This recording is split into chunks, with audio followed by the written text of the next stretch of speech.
자, 첫 번째 경기 이제 카디스 대 베티스. 자, 일단 카디스 같은 경우에는 주전 수비수 1명 그리고 공격수 1명이 결장 중입니다. 그리고 이제 베티스 같은 경우에는 현재 지금 이스코와 페레스를 포함해 지금 주전 수비수 1명 그리고 지금 미드필더 1명이 결장 중이에요. 그러니까 좀 상대적으로 카디스에 비해 전력 누수가 큰 그런 베티스라고 볼 수 있습니다. 자, 아무튼 이렇게 좀 양팀의 결장자에 대해서 간략하게나마 말씀드려봤네요. 자, 일단 카디스 같은 경우에는 최근 10경기 이상 좀 승이 없을 정도로 하락세를 타고 있고, 그리고 현재 3경기 연속 무득점 중으로 이제 공격 전개가 많이 안 좋습니다. 김구수님 반갑습니다. 네, 그러다 보니까 뭐 최근 카디스 같은 경우에는 롱볼 전개가 많고, 그리고 좀 박스한 진입이 굉장히 지금 어려워하고 있어요.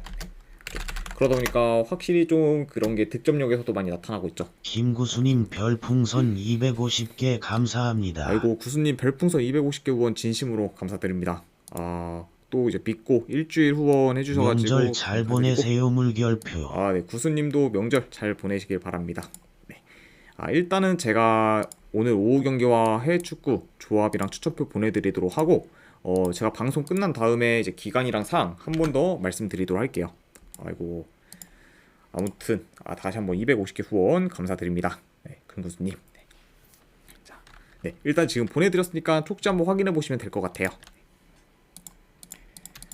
자, 아무튼 네, 이렇게 해서 이제 좀 카디스 같은 경우에는 좀 롱볼 전개가 많고, 그리고 박스한 진입이 지금 어려워하기 때문에 공격에서 굉장히 좀 힘을 못 내고 있다. 이렇게 이제 말씀드려봅니다.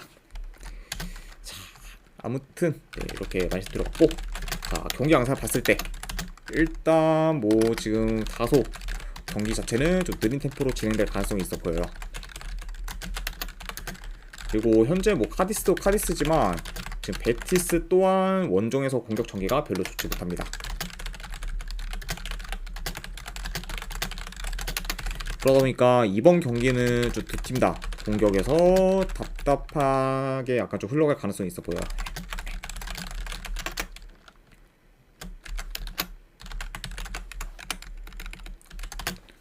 그러니까 뭐 요 경기 같은 경우에는 저득점 양상으로도 흘러갈 수 있다. 네, 이렇게 이제 말씀드려봤고, 그래도 뭐 전반적으로 베티스가 카디스에 비해서는 경기 운영이 더 좋기 때문에 원정이라 해도 카디스 상대로는 좀 더 유리한 고지를 점하지 않을까 생각을 해봐요.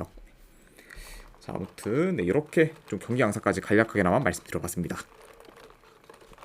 자, 물론 뭐 이제 최근 양 팀의 상대 전적을 봤을 때 이제 최근 3경기 기준 2무 1패로 베티스가 좀 열세였지만, 그걸 감안해도 뭐 현재 흐름, 경기력 모두 안 좋은 그런 카디스 사이드를 보기는 어렵다 보니, 그래도 요거는 뭐 승패를 본다고 하면은 전력 누수가 크긴 하지만 그걸 감안해도 베티스 사이드를 보는 게 좀 더 낫지 않나 저는 생각을 해봐요.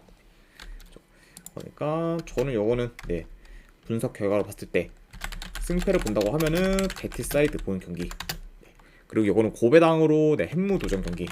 그렇죠. 그렇다고 뭐 베티스가 지금 원정에서 카디 상대로 솔직히 뭐 대승을 거둘 만한 그런 여력은 좀 안 되다 보니까 이거는 햄무까지도 같이 보고, 안 그럼 언더바는 이거는 저득점 양상으로 보도록 할게요. 네, 2.5 기준 언더 보는 경기로 가져가 보도록 하겠습니다. 자, 아무튼 이렇게 이제 카디스와 베티스 경기가 마무리가 되었고, 그다음에 이제 도르트문트 대 프라이부르크 분데스리가 경기죠. 자, 일단 도르트문트 같은 경우에는 역시 지금 은메차와 지금 산초가 결장 중입니다. 그리고 지금 프라이부르크 같은 경우에는 이제 주전 수비수 2명 그리고 이제 미드필더 1명이 지금 결장 중이라고 보시면 될 것 같네요.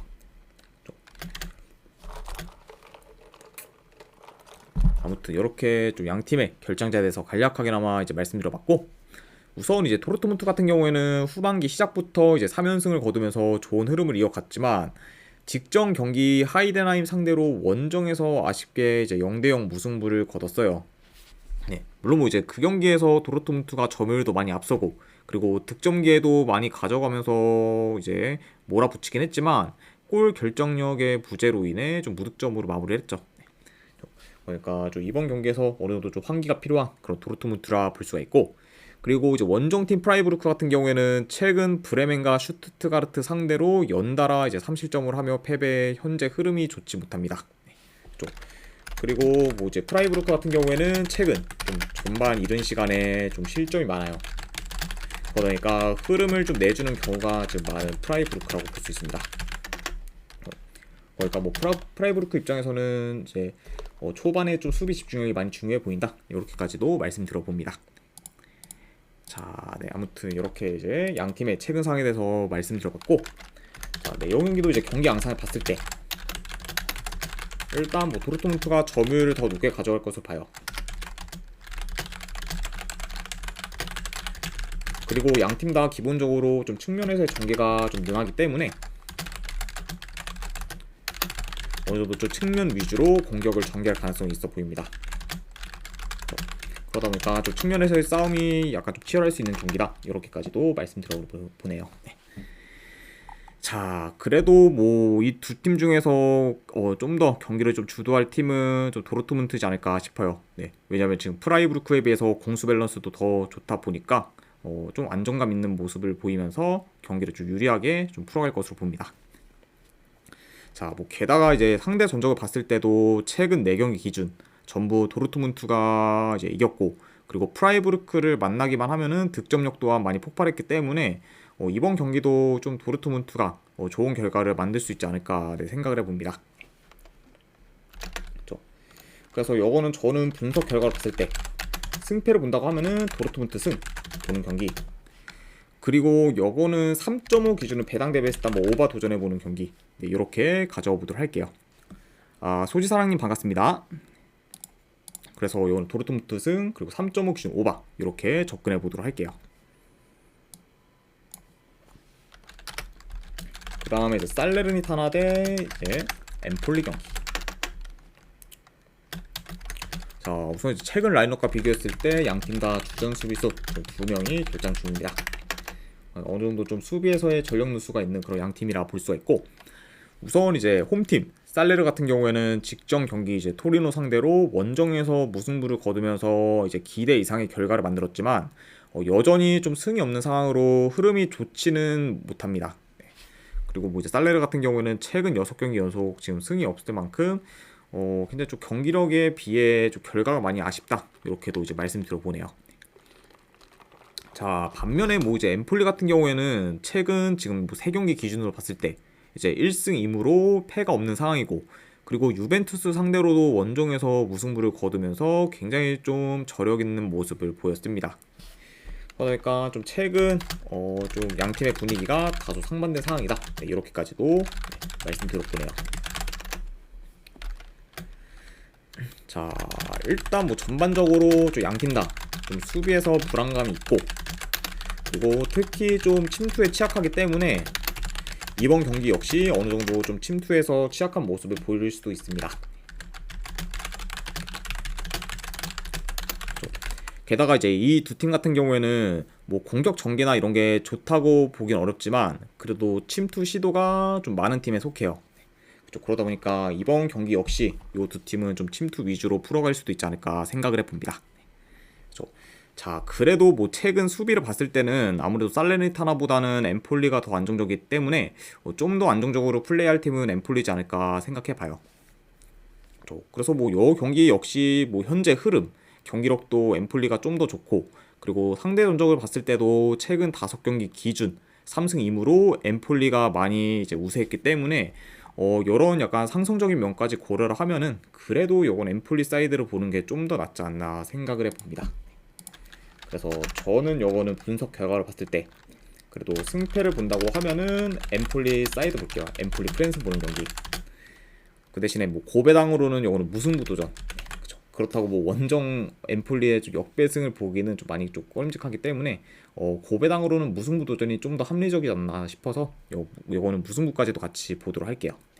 그래서 엠폴리 사이드의 무승부 보는 경기로 가져와 보도록 하겠습니다.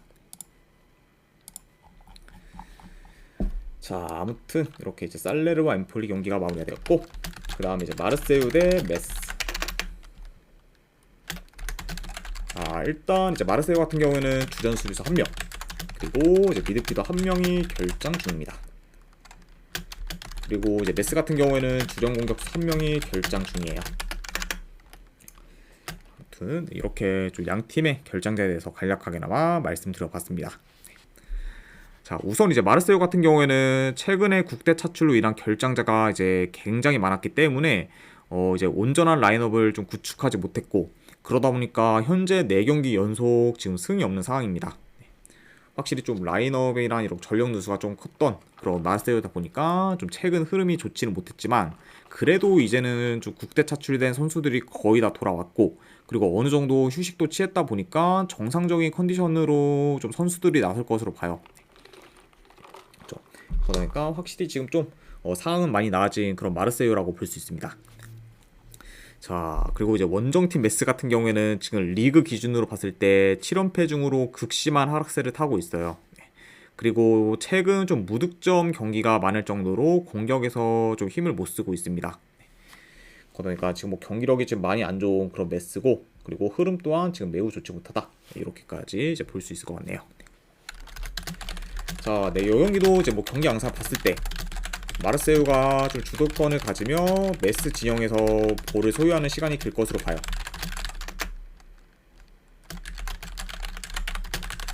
그리고 이제 메스가 좀 측면 수비가 아무래도 취약하다 보니까 좀 마르세유가 측면 위주로 공략할 가능성이 있어 보입니다. 그러니까 어느 쪽 측면을 좀 집요하게 파고들 수 있는 그런 마르세유라고 볼 수가 있고, 그리고 이제 메스 같은 경우에는 특히 지금 원정에서 더더욱 좀 전진성이 떨어지기 때문에 공격 전개가 더욱 어려울 수 있어요. 그러다 보니까 좀 라인을 내리다가 롱볼 위주로 좀 찔러주는 식의 전개가 좀 주를 이루지 않을까 생각을 해봅니다. 그러니까 확실히 좀 메스가 좀 공격 전개에서도 많이 어려움이 있을 수 있다, 네, 이렇게까지도 말씀드려봅니다. 자, 그래서 뭐 현재 지금 총체적 난국인 메스 상대로 그래도 홈에서 마르세유가 좀 좋은 결과를 만들어 어느 정도 흐름 전환을 좀 하지 않을까, 네, 생각을 해봐요. 그래서 이런 점들을 다 고려했을 때 요거는 그래도 승패로 본다고 하면은 마르세유 사이드 보도록 할게요. 마르세유 승. 그리고 요거는 네, 1엔디 기준 한번 마인스까지도 도전해보는 경기, 네, 이렇게만 보도록 하겠습니다. 그래서 마르세유 승, 그리고 1엔디 기준 마인스, 이렇게 한번 접근해보도록 할게요.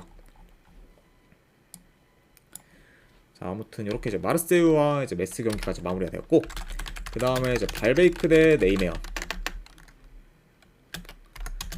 자, 우선 이제 발베이크 같은 경우에는 주전 미드필더 한 명이 결장, 그리고 네이메어 같은 경우에는 지금 큰 결장자는 없습니다. 네, 이렇게 좀 양 팀의 결장자에 대해서 간략하게나마 말씀드려봤네요. 자, 우선 이제 뭐 발베이크 같은 경우에는 직전 경기 이제 트벤테 상대로 원정에서 좀 무기력한 경기력을 보이며 3대0 대패를 당했고, 그리고 현재 좀 7연패 중으로 강등권에 이제 위치해 있습니다. 그러면서 좀 최근 흐름이랑 경기력이 많이 안 좋은 그런 발베이크다 보니까 여전히 좀 기대치는 많이 낮은 상황이다, 이렇게 좀 볼 수 있을 것 같네요. 자, 그리고 이제 원정팀 4명 같은 경우에는 2달 가까이 이제 패가 없을 정도로 이제 상승세를 이어가고 있고, 그리고 계속해서 지금 좋은 공격력을 보여주고 있습니다. 그러니까 뭐 최근 뭐 네이면 역시 흐름을 보면은 굉장히 좀 공격 전개도 좋고, 그러면서도 선수들이 좀 에너지 레벨도 많이 높고, 그러다 보니까 굉장히 지금 좋은 그런 성적을 내고 있죠. 그러다 보니까 이 경기 역시 좀 양 팀의 그런 분위기가 다소 상반되어 있다라고도 이제 볼 수 있을 것 같습니다. 자, 일단 뭐 전반적으로 네이메온이 좀 템포를 끌어올리면서 공격적으로 나설 수 있다고 봐요. 그리고 지금 뭐 발베이크 같은 경우에도 원정에 비해 그래도 좀 홈에서는 그리고 공격 전개가 좀 괜찮기 때문에 그래도 어느 정도 좀 수비가 부실한 네이메온 상대로 좀 좋은 득점 기회를 만들 것으로 봅니다. 그러니까 양 팀 다 좀 공격에서 그래도 좀 두각을 나타낼 만한 경기다라고도 볼 수 있고, 그 대신에 뭐 전체적인 경기력은 훨씬 지금 네이메온이 더 좋아요. 그리고 뭐 상대 전적을 봤을 때도 최근 4경기 네이메온이 이제 발베이크 상대로 전부 이겼을 정도로 강한 면모를 보였습니다. 자, 다 그러다 보니까 이게 지금 전체적으로는 네이메온이 굉장히 지금 유리해 보일 수는 있다고 봐요. 네. 자, 다만 좀 고려할 만한 점이, 일단 뭐 네이메온 같은 경우에는 2-3일 전에 이제 데나와 컵 경기를 치렀다 보니까 체력적으로는 좀 열세일 수 있고, 그리고 지금 리그 기준으로 봤을 때 홈과 달리 이제 원정에서는 2승밖에 없을 정도로 생각보다 이제 네이메어의 원정 성적이 좋지 못합니다. 그러니까 원정에서의 그런 삽질 가능성도 어느 정도 염두는 해야 되지 않나 싶어요. 그래서 이거는 조금 고민을 해봤는데 이건 승패보다는 좀 고배당 자비로 접근하는 게 좀 더 낫지 않을까 생각을 해봅니다. 그렇죠. 물론 뭐 현재 지금 흐름, 경기력 이런 걸 다 놓고 봤을 때는 당연히 지금 네이메어이 유리하긴 하지만 이런 좀 체력적인 열세 및 원정에서의 그런 좀 리그 원정에서의 그런 저조한 성적을 고려하면은 삽질할 가능성도 또 염두는 해둬야 된다. 이렇게 말씀드려 보네요. 그래서 저는 이거는 승패보다는 네이메어 햄무나 안 그럼 무승부 중에서 고배당 자비로 가져가는 경기로 보도록 할게요. 네이메어 햄무 월부 안 그러면 2.5 기준으로 이거는 오버사이드 보는 경기 이렇게도 가져가 보도록 하겠습니다. 아무튼 이렇게 이제 발베이크와 이제 네이메어 경기가 마무리가 되었고 그 다음에 세필드 웬즈데이 대 버밍엄 시티 챔피언십 경기죠. 자, 일단 이제 세필드 웬즈데이 같은 경우에는 현재 지금 다양한 지금 포지션을 소화할 수 있는 지금 칼럼 패터슨을 지금 포함해 주전 골키퍼 1명 그리고 공격수 1명이 결장 중입니다. 그러니까 어느 정도 지금 좀 전력 누수가 큰 그런 세필드 웬즈데이라 볼 수가 있고 그리고 범영 같은 경우에도 주전 골키퍼 1명 그리고 지금 수비수 1명이 결장 중이라고 보시면 될 것 같습니다. 아무튼 또 일단 뭐 양 팀 다 좀 주전 키퍼의 그런 부재는 다소 좀 뼈 아프지 않나 싶지만 그래도 상대적으로는 좀 세필드 웬즈데이의 전력 누수가 더 크지 않나 싶어요. 아무튼 이렇게까지 한번 말씀드려봤습니다. 자, 우선 이제 세필드 웬즈데이 같은 경우에는 최근 허더즈필드와 코번트리 상대로 좀 대패를 당하며 분위기가 좋지 못했어요. 그리고 특히 이제 원정에서 힘을 못 쓰는 경우가 많았습니다. 그래도 이번에는 뭐 세필드 웬즈데이가 이제 홈으로 돌아왔다 보니까 다소 좀 나은 부분이 있긴 하지만 그래도 뭐 전체적으로 지금 경기력이 좋다고 보기 어려운 그런 세필드 웬즈데이다 이렇게 볼 수 있고 그리고 원정팀 버밍엄 시티 같은 경우에는 이제 좀 최근 연패 중으로 흐름이 좋지 못하고 홈과 원정에서의 경기력 편차가 이제 큰 편입니다. 그러니까 뭐 버밍엄 시티가 지금 이제 홈에 비해 원정 성적이 좀 많이 좋지 못해요. 그러니까 약간 좀 원정에서의 그런 좀 약세를 보이고 있는 그런 버밍엄 시티라고 생각하시면 될 것 같습니다. 자, 아무튼 이렇게 좀 양 팀의 좀 최근 상황에 대해서 간략하게나마 말씀드려봤고, 자, 일단 뭐 양 팀 다 공격적인 성향을 보이는 팀이긴 하지만 골 결정력이 좋지 못해 좀 득점으로 이제 좀 연결되는 경우가 좀 잘 없어요. 그리고 특히 지금 뭐 세필드 웬즈데이 같은 경우에는 공격에서 기복이 좀 많이 심하기 때문에 좀 한 번 말리면은 끝도 없이 말리는 경우가 굉장히 좀 많습니다. 그러다 보니까 뭐 이제 세필드 웬즈데이가 한 번 득점이 터질 때는 좀 크게 터지는 경우가 좀 있지만 그래도 평소에는 득점력이 좀 많이 저조하면서도 좀 잠잠한 편이다. 이렇게 이제 보시면 될 것 같아요. 그러니까 약간 좀 경기마다의 그런 득점 분포가 골고루 돼 있으면은 굉장히 좀 좋을 텐데 요 세필드 웬즈데이는 한 번 빵 터지면은 그 이후에 계속 잠잠하고 또 한 번 또 빵 터지면 또 그 이후에 계속 잠잠하고 이렇게 너무 기복 있는 모습 보이다 보니까 현재 지금 리그 내에서도 가장 득점이 낮은 팀이죠. 자, 그죠. 솔직히 뭐 이번 경기에서도 세필드 웬즈데이의 그런 공격을 기대하기는 좀 많이 애매하지 않나 생각을 해봐요. 그죠. 그리고 뭐 오히려 지금 뭐 최근 이제 빌드업 면에서는 버밍엄 시티가 더 낫기 때문에 그래도 뭐 승패를 본다고 하면은 이거는 뭐 기복이 심한 세필드 웬즈데이보다는 버밍엄 시티 사이드를 보는 게 좀 더 낫지 않나 생각을 해봅니다. 그리고 뭐 전체적인 경기력 역시 지금 버밍엄 시티가 더 낫기 때문에 이런 점에서 고려했을 때 이 경기는 저는 버밍엄 시티 사이드 볼게요. 버밍엄 시티 프랜스. 그렇죠. 그리고 뭐 이것도 고배당으로 가져가실 분들은 무승부 도전해보는 경기 이렇게까지 보도록 하겠습니다. 자, 아무튼 이렇게까지 해서 이제 오늘 해외 축구 분석이 전부 다 마무리가 되었습니다. 이제 좀 연휴가 이제 또 시작되는 날인데 다들 좀 연휴 잘 좀 보내시길 바라고 좀 새해 복 또한 많이 받으시기를 바라겠습니다. 자, 아무튼 그리고 이제 궁금한 사항이 있으시면은 또 채팅으로 질문 주시면은 또 감사드리고 그리고 이만 오늘은 분석을 여기서 마무리해 보도록 할게요. 네. 아무튼 끝까지 분석 방송 봐주신 분들 대단히 감사드립니다. 네. 감사합니다.